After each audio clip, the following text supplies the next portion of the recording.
downfall. Linda was never the good witch.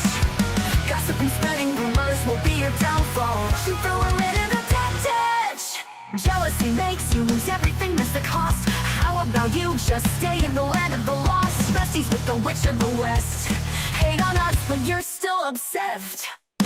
Getting you to be the big bad villain, babe, go get a psychoanalysis. Because I know I'm one in a million, but it's fine, I'll be your protagonist. You're talking too much, we can all hear your whispers. Calling us wicked is a little insulting. You gave them to her, but you can keep the rest with first thoughts. Your word goes, girl, but that's just disgusting. You can call me the bad witch, but I'm not the snitch. So tell me which is which? Which is which? Which is which is which?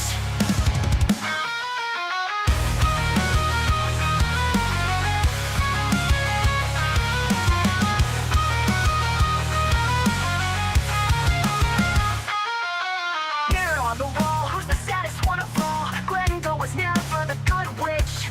Gossip and spreading rumors will be your downfall. She threw her into the dead ditch. Jealousy makes you lose everything, that's the cost. How about you just stay in the land of the lost? Besties with the witch of the west. Hate on us, but you're still obsessed. Hating me to be the big bad villain, babe, go get a psychoanalysis. Because I know I'm one in a million, but it's fine, I'll be your protagonist. Como ustedes saben, hemos estado estudiando el maravilloso capítulo 18 de Mateo. Hemos estado viendo la semejanza del creyente al niño ahí. Y durante las últimas semanas y meses hemos estado enfatizando cuán importante es en la comunión del pueblo redimido de Dios, la iglesia, que estemos enfrentando el pecado de manera activa y con iniciativa. Y vimos cómo el Señor instruye a sus discípulos con respecto a la disciplina de aquellos que pecan. Y después vimos cómo el Señor instruye acerca de perdonar a aquellos que pecan y después dejan ese pecado. Y entonces hemos explicado el asunto entero de la disciplina, reprender el pecado, ser ministros de santidad, buscando a ese cristiano que peca y trayéndolo de regreso al lugar de la obediencia. Y conforme estaba pensando en esto la semana pasada, pensé tanto en el área de la disciplina y delineamos claramente eso, y pensé en el área del perdón, y eso es presentado de manera tan maravillosa en este capítulo 18. Pero hubo otra área que realmente no habíamos explicado a detalle.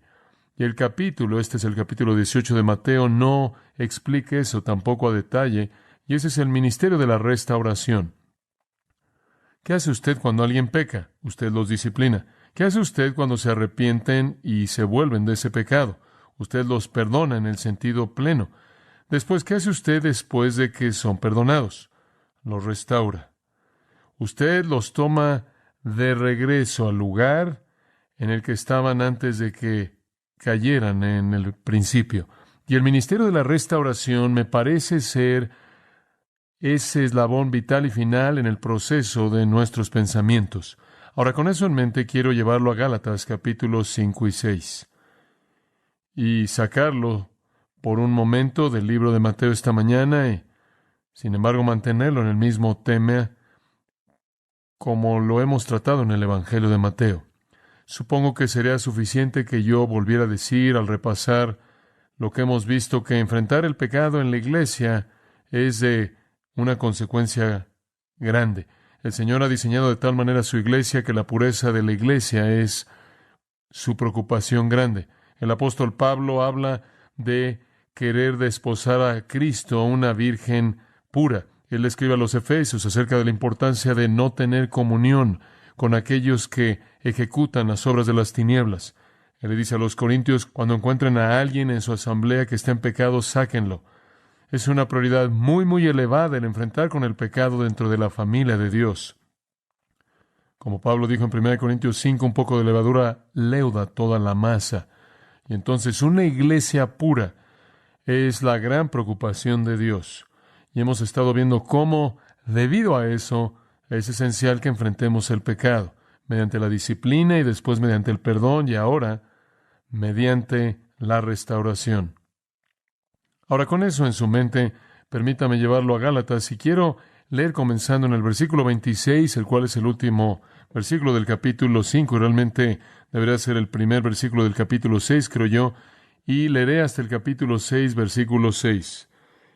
No nos hagamos vanagloriosos, irritándonos unos a otros, envidiándonos unos a otros. Hermanos, si alguno fuera sorprendido en alguna falta, vosotros que sois espirituales, restauradle con espíritu de mansedumbre, considerándote a ti mismo, no sea que tú también seas tentado. Sobrellevad los unos las cargas de los otros, y cumplid así la ley de Cristo. Porque el que se cree ser algo, no siendo nada, a sí mismo se engaña. Así que cada uno someta a prueba su propia obra, y entonces tendrá motivo de gloriarse solo respecto de sí mismo y no en otro, porque cada uno llevará su propia carga. El que es enseñado en la palabra, haga partícipe de toda cosa buena al que lo instruye. Ahora aquí tiene usted un texto que trata con la restauración. Implícito está aquí la disciplina, implícito aquí está el perdón, pero se concentra en el tema de la restauración. Ahora, este es algo esencial. Debe haber disciplina, debe haber perdón y debe haber restauración completa. Creo que esa es la intención del corazón de Pablo en 2 Corintios capítulo 2, cuando él dijo, si no hacen eso, le dan a Satanás una ventaja. Y es una invitación abierta para que Satanás entre y destroce a la iglesia. Entonces hacemos esta pregunta conforme abordamos Gálatas. ¿Qué hace usted con el cristiano que peca, que ha respondido a la disciplina, que se ha arrepentido del pecado, que ha sido perdonado y traído de regreso a la comunión? ¿Qué hace usted para restaurarlos a ese lugar de fortaleza espiritual que tenían antes de que cayeran al principio? Y la respuesta viene en este pasaje. Este es el ministerio de la restauración. Ahora, para entenderlo en su contexto, quiero darle un poco de trasfondo. Galacia fue un lugar muy especial en la vida del apóstol Pablo. En sus 3 viajes misioneros, él llegó a ese lugar. La primera vez para establecer iglesias ahí, y en ocasiones subsecuentes para confirmar su liderazgo y para fortalecerlos y edificarlos. Entonces, fue un lugar de ministerio sobresaliente para Pablo. Galacia no era una ciudad, Galacia es un área, es un distrito, y habían muchas ciudades ahí, Listra, Derbe, Iconio, Antioquía, y en todos esos diferentes lugares Pablo estableció el Evangelio de Jesucristo y la iglesia comenzó. Él regresó y reforzó el Evangelio de la gracia, les enseñó cómo vivir en gracia, les enseñó cómo disfrutar del poder del Espíritu de Dios, e iban bien. Tuvieron un buen comienzo, un comienzo maravilloso. Y después vinieron algunos que eran llamados los judaizantes. Eran judíos. No negaban el cristianismo, no negaban a Jesucristo, no negaban el Evangelio. Simplemente decían que el Evangelio estaba incompleto y que hay algunas cosas que se le deben añadir, específicamente circuncisión y guardar la ley mosaica.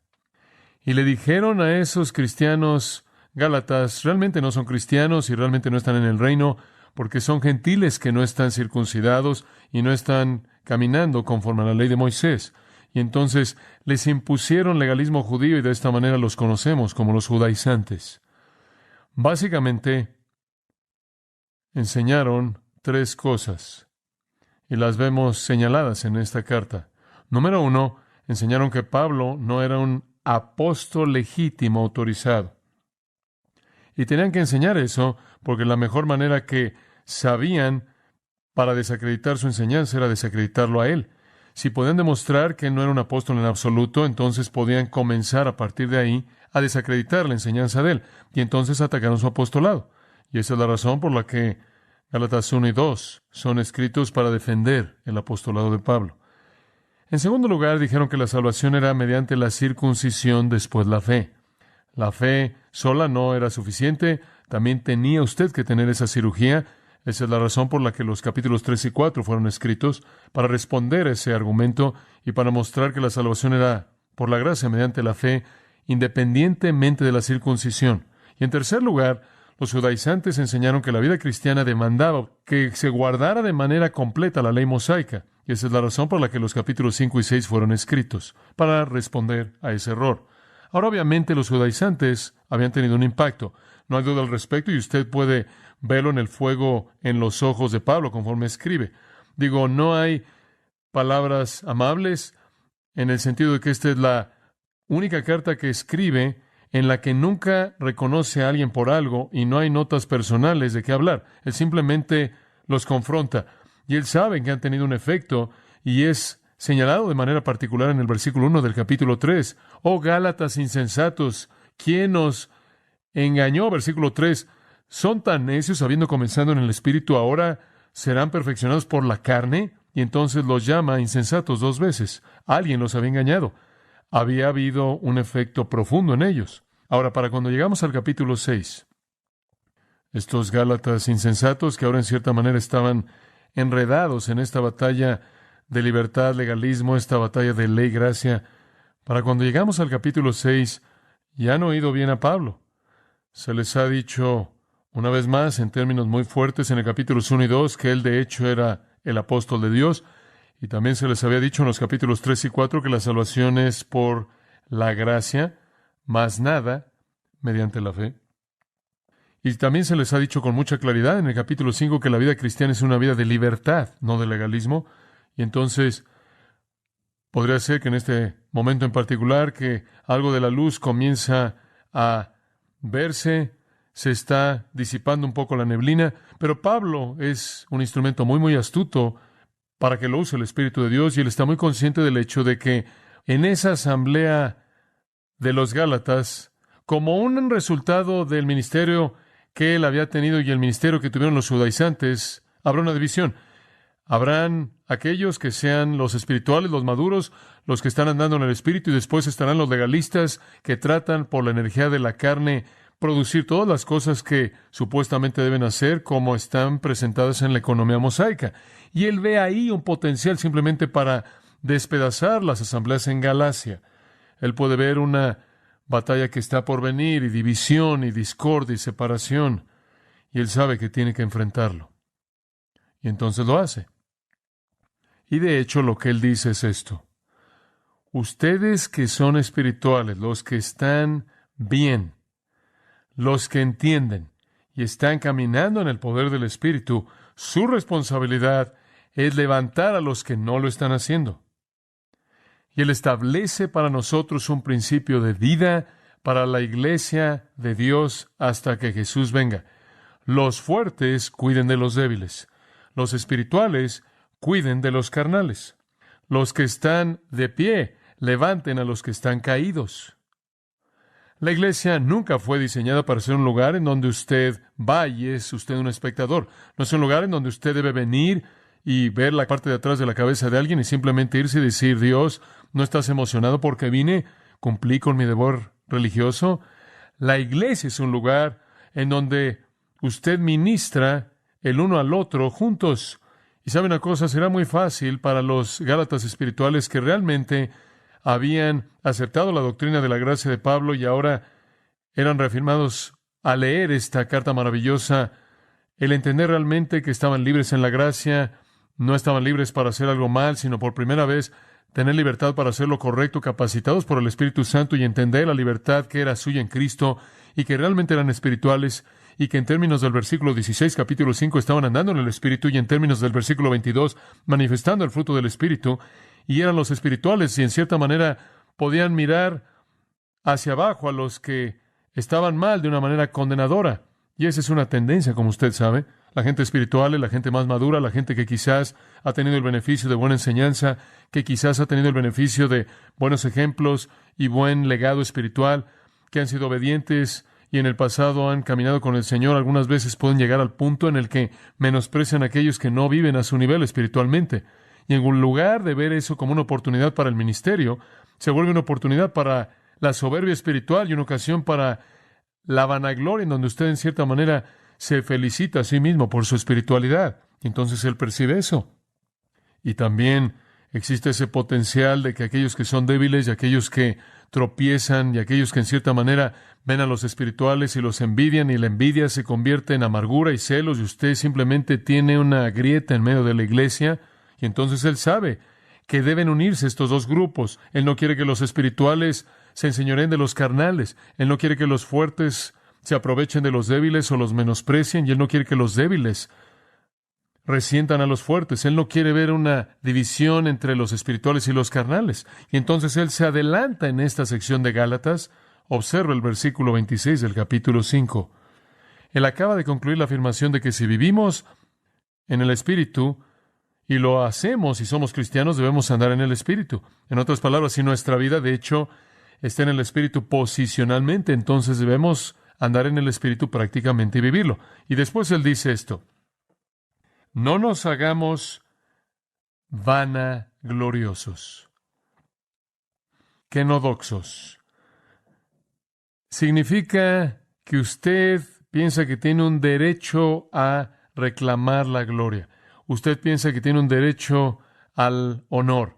Pensar que usted tiene alguna razón para su soberbia. Lo que realmente está diciendo es: no se envanezcan, no estemos deseando gloria, no estemos deseando honor. Y este es siempre el problema al que usted es empujado por el enemigo. Cuando usted llega al punto de cierta madurez espiritual y cierto crecimiento espiritual, usted comienza a percibirse a sí mismo como alguien digno de honor especial. Y después usted menosprecia a aquellos que no están a su nivel de madurez y comienza a verlos con menosprecio. Y después la fractura viene entre los espirituales y los no espirituales, los fuertes y los débiles. Y en lugar de que uno ayude al otro, en cierta manera uno menosprecia al otro. Y creo que eso es lo que él tiene en mente cuando dice irritándonos unos a otros, provocándolos. Y lo opuesto de esto al final del versículo 26 es que el otro va a envidiar al que parece ser más espiritual. Y esto no es lo que Pablo quiere en ninguna iglesia. Es esta especie de rompimiento entre aquellos que son fuertes y aquellos que son débiles. No hay lugar para eso. Está en su corazón. No solo aquí en Gálatas, sino permítame llevarlo de regreso a Romanos capítulo 15. Porque quiero que vea que esto no es algo que solo se encontraba en las iglesias de Galacia, sino que era una preocupación en común en el corazón de Pablo. En Romanos capítulo 14, usted simplemente tiene una sección tremenda de cómo los fuertes no deben ofender a los débiles. Y no debemos causar que alguien tropiece, no destruirlo de ninguna manera, sino edificar a esa persona débil. Y todo se resume en el capítulo 15, versículos 1 al 3. Nosotros entonces, en base a todo lo que dijo en el capítulo 14, nosotros entonces que somos fuertes, debemos llevar las debilidades de los débiles y no agradarnos a nosotros mismos.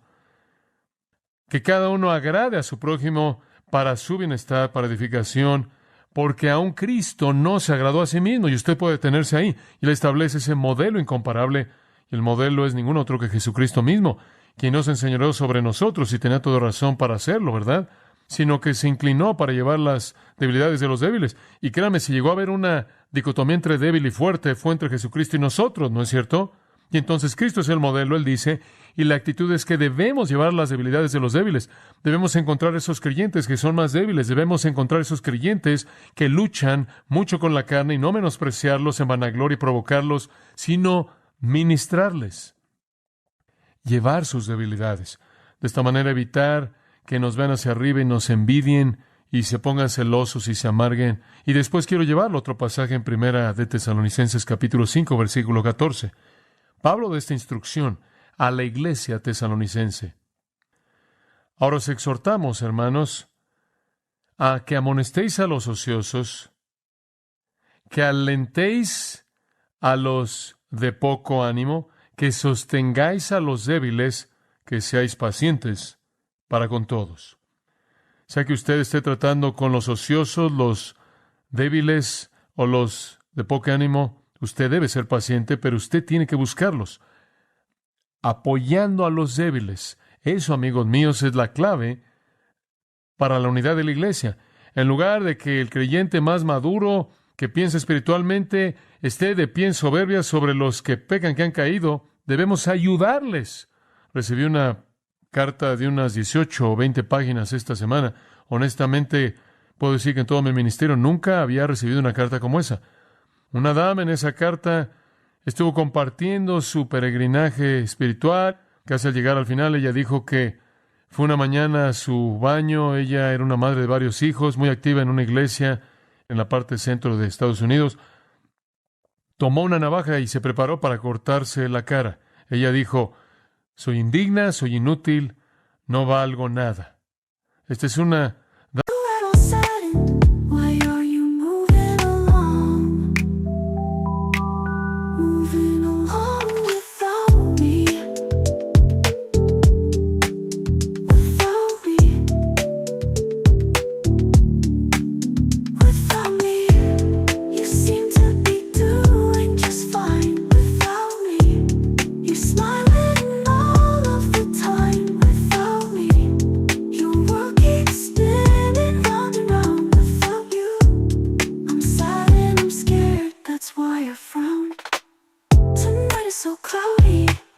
I see the raindrops in the sky. I'm trying to say howdy, but I don't even really know why. I try to reminisce on all the good times that we shared, but then I start to miss when you actually cared, when you cared about me. About me. Without me. Without me. You seem to be doing just fine without me. You're smiling all of the time without me. Your world keeps spinning round and round without you. I'm sad and I'm scared, that's why I frown.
Dama, que es una cristiana, pasó todos sus años en la iglesia, y ella me explicó en la carta por qué había llegado a ese punto. Ella dijo: porque la gente en la iglesia pensaba que no vivía al nivel del estándar que habían establecido, y entonces el pastor le dijo a todo mundo en la iglesia que me evitaran. Y entonces me evitaron. Y cada vez que veía a uno de ellos, me daban la espalda y nadie me hablaba y debía ser evitada. Yo decidí que si ni siquiera era lo suficientemente digna como para que me cuidara el pueblo de Dios, que no valía nada y simplemente me cortaría la cara y me quitaría la vida. Y después dijo: no pude hacerlo porque mi mente se iba a mis hijos y cómo mis hijos tendrían que responder tantas preguntas acerca de lo que su madre había hecho, y me detuve de hacerlo debido a mi preocupación por mis hijos. Después ella dijo que ella encendió la radio y encontró nuestro programa de radio, y en medio del horror de tratar de vivir conforme al código legalista de esta iglesia, estábamos enseñando una serie de la ley y la gracia. Y después ella dijo, gracias a Dios porque soy libre. Y después compartió lo que el Señor estaba comenzando a hacer en su vida. La carta fue tan conmovedora que le llamamos por teléfono y le ofrecimos ayuda personal como pudiéramos. Qué cosa tan horrible, que una iglesia, pensando que estaba haciendo la voluntad de Dios, alejar a una persona que no llegaba a su estándar. Por cierto, uno de los problemas era que usaba pantalones, al punto en el que ella iba a cortarse la cara. Esa es la antítesis misma del ministerio de la iglesia a lo suyo, ¿no es cierto? Apoyar a los débiles, cargar su carga. Y entonces somos llamados a disciplinar, sí, somos llamados al perdón, sí, pero también somos llamados a la restauración. Ahora, ¿qué hacemos para restaurar? Regresemos a Gálatas. 3 cosas Pablo menciona en este texto. 3 cosas. En primer lugar, puntos muy simples. Levántalos. Versículo 1. Hermanos, si alguno de vosotros fuere sorprendido en alguna falta, vosotros que sois espirituales, restauradle con espíritu de mansedumbre, considerándote a ti mismo, no sea que tú también seas tentado.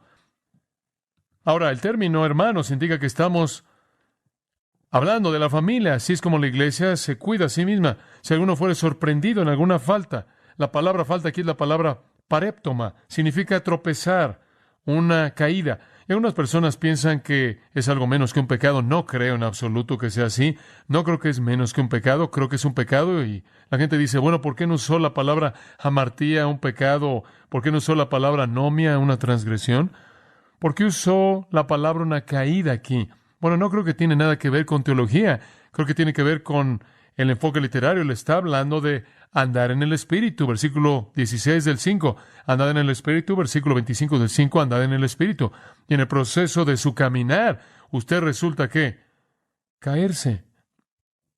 Él no nos está dando una definición teológica del pecado como si fuera algo menos que serio. Él simplemente se está quedando con su metáfora. Y entonces él dice, si alguno fuere sorprendido. Ahora, permítame hablar de la palabra sorprendido por un minuto porque creo que ha sido malentendida también. No creo que es un hombre que está caminando, que es sorprendido por un pecado y dice, oh, este pecado me está venciendo. No creo que esa es la idea. Creo que la idea es que cuando un creyente va caminando y se encuentra con alguien que ha caído en un pecado, ¿ve la diferencia? No es que el pecado lo vence, es que usted se encuentra con la persona y toma a la persona que ha caído en el pecado. Si alguno es sorprendido, ahora la palabra es una palabra muy interesante, prolambano, tomar a alguien sin que esté preparado. Realmente no creo que el pecado nos puede tomar por sorpresa. Creo que tenemos las facultades y estamos caminando en el Espíritu para discernir eso. Entonces lo que estoy diciendo es que no existe algo tal como un pecado que no estamos dispuestos a cometer. Creo que lo que usted tiene aquí y la mejor expresión del texto, no puedo ser absolutamente dogmático, pero esta es una preferencia, es que se refiere al acto de detectar a otro cristiano en el proceso de pecar. Usted se encuentra con alguien que está en pecado y él se vuelve el punto entero del versículo. Entonces usted lo restaura. Ahora, usted no podría estar involucrado en la restauración si no lo hubiera sorprendido en el pecado, ¿verdad? Digo, usted lo ha visto. Usted sabe que está ahí. Usted se ha encontrado con esto. Y entonces usted encuentra a alguien en un pecado y la situación es establecida. Usted conoce a alguien en pecado. Usted se encuentra a alguien en pecado. Y lo que creo que está tratando de decir es que usted no va a vivir la vida inspeccionando a todo mundo. Es que conforme usted camina en el Espíritu, usted se encuentra con eso. No es que usted pertenece al servicio secreto espiritual y usted está metiendo su nariz en la vida de todo mundo. Es que conforme usted anda en el Espíritu, conforme usted vive, ustedes que son espirituales, se encuentran a alguien que fue sorprendido en una caída. Para mí esa es la expresión preferida. No está necesariamente mal decir que se refiere a alguien que ha sido sorprendido por algún pecado, pero prefiero la explicación que presenté. Ahora observen el versículo. Si usted encuentra a alguien así, vosotros que sois espirituales. Ahora esto es muy importante. Ahora, ¿quiénes son las personas espirituales? ¿Qué significa ser espiritual? Hablemos de eso. Decimos que alguien es espiritual o alguien es carnal. Permítame mostrarle lo que significa ser espiritual. Regreso a 1 Corintios capítulo 2, versículo 15. Y esta es tan solo una definición breve aquí. Pero el que es espiritual discierne todas las cosas o juzga todas las cosas, pero él mismo no es juzgado por nadie. Porque ¿quién entendió la mente del Señor para que le instruya? Mas nosotros tenemos ¿qué? La mente de Cristo. ¿Qué significa ser espiritual? Ser espiritual en el versículo 15 es lo mismo que tener en el versículo 16 ¿qué? La mente de Cristo. El que es espiritual es el que tiene la mente de Cristo. Visto de otra manera, en Efesios 5 dice, sed llenos de ¿qué? Del Espíritu. Entonces todas estas cosas van a suceder. Y después en Colosenses 3 dice, la palabra de Cristo mora en abundancia en vosotros, y lo mismo sucederá, por lo tanto concluimos que ser lleno del Espíritu es lo mismo como dejar que la palabra de Cristo mora en abundancia en usted. Por lo tanto, ser espiritual, esto es lo que significa, es ser lleno del Espíritu, es lo mismo que tener la mente de Cristo. Entonces, la persona espiritual es la persona que tiene la mente de Cristo. La persona con la mente de Cristo es la persona que está bajo el control del Espíritu Santo. Tener la mente de Cristo significa que usted sabe, debido a que la mente de Cristo está revelada aquí, ¿verdad? Usted conoce la palabra de Dios y usted está caminando en obediencia a ella. Como puede ver, cuando usted aprende la palabra de Dios, el Espíritu activa la respuesta obediente. Entonces, una persona espiritual es una que está caminando en el Espíritu. ¿Qué significa andar o caminar en el Espíritu? Significa tener la mente de Cristo. ¿Qué significa tener la mente de Cristo? Conocer la palabra de Dios y obedecerla. Y entonces, esa es una persona espiritual, una que está caminando en obediencia a la voluntad revelada de Dios a Él mediante la palabra de Dios, activada por el Espíritu de Dios. Ese es el espiritual. Entonces tenemos una persona, dos personas aquí están caminando en el Espíritu. Uno cae en actividad carnal, el otro todavía está caminando en el Espíritu y tiene la responsabilidad de levantar al que se cayó. Eso no es tan profundo, es obvio. El fuerte cuida al cargar las debilidades del débil. Ese es el concepto básico. Y Pablo procede a ilustrar eso inmediatamente en 1 Corintios capítulo 3, conforme entra y aborda a los corintios y los llama carnales y hace todo lo que puede en esa carta entera para levantarlos de nuevo al darles instrucción. Y la instrucción es la mente de Cristo. Él trata de inculcarles la realidad de la mente de Cristo y llamarlos a andar en el Espíritu. Entonces, de regreso a Gálatas capítulo 6. Descubrimos entonces que al levantar a la persona, el que es espiritual, el que está caminando en obediencia, activado, capacitado por el Espíritu Santo, conociendo la mente de Cristo y respondiendo a ella, es llamado a restaurar al que fue sorprendido en el pecado. La palabra restaurar es una palabra muy común en el Nuevo Testamento. Catartizo es usada con mucha frecuencia. Simplemente significa reparar algo únicamente en el sentido de traerlo de regreso a su condición anterior. Restaurarlo a su condición anterior. Es usado de reconciliar a dos partes que están discutiendo. Es usado de restaurar huesos que están rotos. Es usado de colocar un miembro dislocado de regreso a su lugar apropiado. Es usado de reparar redes que están rotas. Esa palabra es una palabra muy común que se usa para coser algo, para restaurar algo a su condición original. Y eso es exactamente lo que nos está llamando a hacer. Escuche, no solo debemos reprender y disciplinar a una persona que cae en pecado. Los perdonamos con nuestro corazón y en términos de relación los restauramos cuando se arrepienten y después comenzamos el proceso de edificación entero de restauración que los coloca de regreso en el andar en el Espíritu en donde estaban antes de que pecaran. Entonces, hay un proceso de restauración espiritual involucrado y realmente estoy comprometido con el hecho de que la iglesia tiene que estar involucrada en esto. Esto es parte de fundir nuestras vidas juntos. No es suficiente simplemente venir e irse, no es suficiente simplemente ver lo que sucede. Hay un proceso de reconstrucción espiritual en el que estamos todos involucrados, los fuertes ayudando a los débiles, y permítame tan solo darle otro pensamiento en esta área. Esto no necesariamente solo es un asunto absoluto. Todos somos débiles en algunos lugares, ¿verdad? Y entonces, en algún punto estamos en esa línea larga de crecimiento espiritual. Todos necesitamos a alguien que es más fuerte que nosotros en algún área para fortalecernos. Entonces, todos debemos estar involucrados en esas relaciones interpersonales que son para fortalecer a aquellos que son débiles. Entonces, cuando usted ve una persona que está en pecado, La implicación del versículo 1 es que usted tiene que levantarlo, y eso significa que hay disciplina involucrada. Usted lo confronta por el pecado, usted pasa por el proceso. Si no lo escucha usted, toma 1 o 2 testigos para que sea confirmado en sus bocas, y si no los escucha, le dice a la iglesia entera, y la iglesia entera lo busca con amor, y si la persona no escucha a la iglesia, entonces la persona es sacada, tratada como recaudador de impuestos, uno que es una persona ajena hasta el momento en el que se arrepiente. Y después, cuando se arrepiente, se lleva a cabo el perdón de relación pleno que lo restaura de regreso, pero no termina ahí.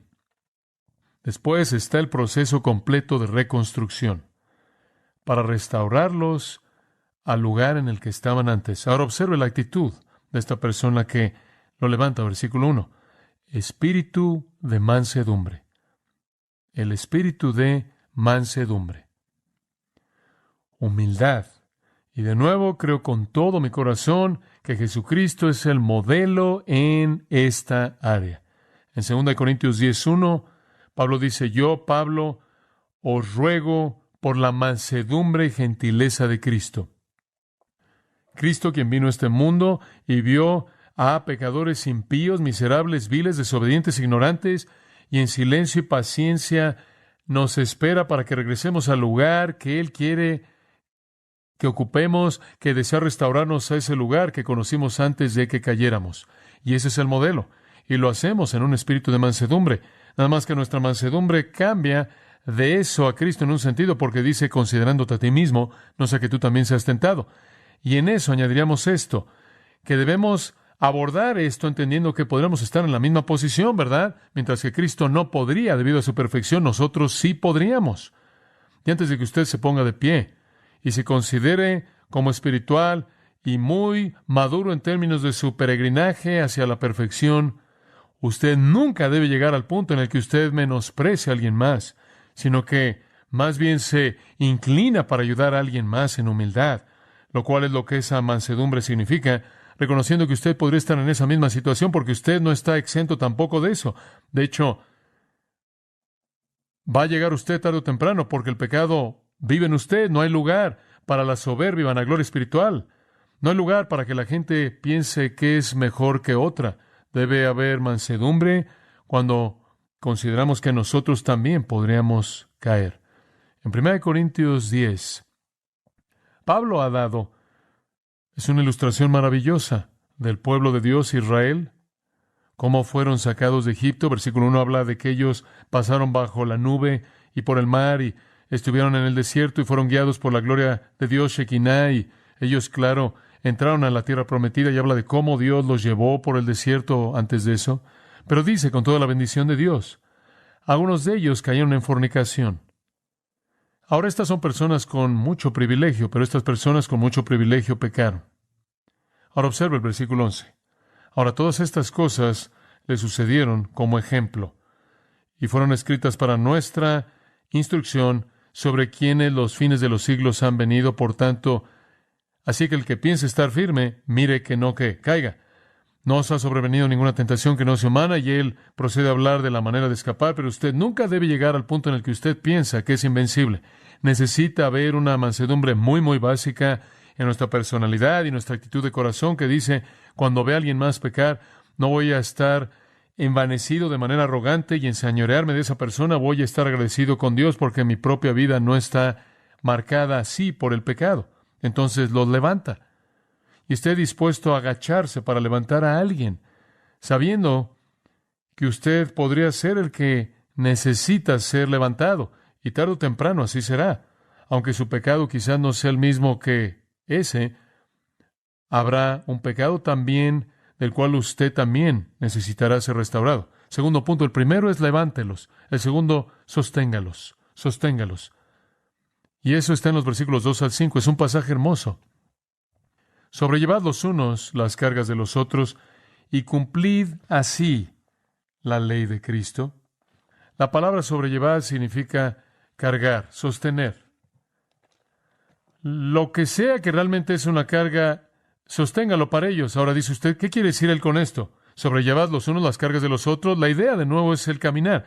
Este hombre va por el camino y él se cae. ¿Qué lo hizo caer? Bueno, él tenía algo que era demasiado pesado y lo aplastó y él se cayó y Si usted se puede imaginar eso, una caminata larga y una carga, y de pronto la carga se vuelve aplastante y se cae el hombre. Y usted dice, ahora que lo ha recogido, usted va a tener que colocarse debajo de eso y va a tener que ayudarle a cargar esa carga. Ahora, ¿cuál es esa carga? Bueno, yo creo que es, sea cual sea la debilidad que está en esa persona espiritualmente, que amenaza inducirlo a caer en pecado.